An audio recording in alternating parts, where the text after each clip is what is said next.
एबे 1200 टंका नुहे मिलिबो 3500 टंका बार्धक्य और भिन्नक्षम भत्ता आउ काहा पाखरे हाथ पताइबाकू पड़िबो नाही असमय रे। एथिपाई साहा होइचंती मोहन माझी सरकार देइथिबा प्रतिश्रुति करिसंती पूरण राज्य सरकार। फलरे राज्य सरकार को नूतन भत्ता टंका को राज्य रे हिताधिकारी मानकू बंटन करिबा प्रक्रिया आरंभ होइछि।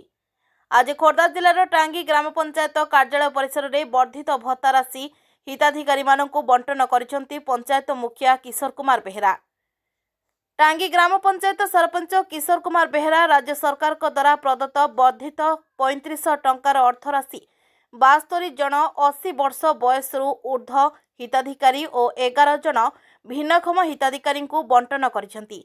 एथिपाई हिताधिकारी माने राज्य सरकार और टांगी ग्राम पंचायत सरपंच किशोर कुमार बेहेरा को धन्यवाद देइछंती।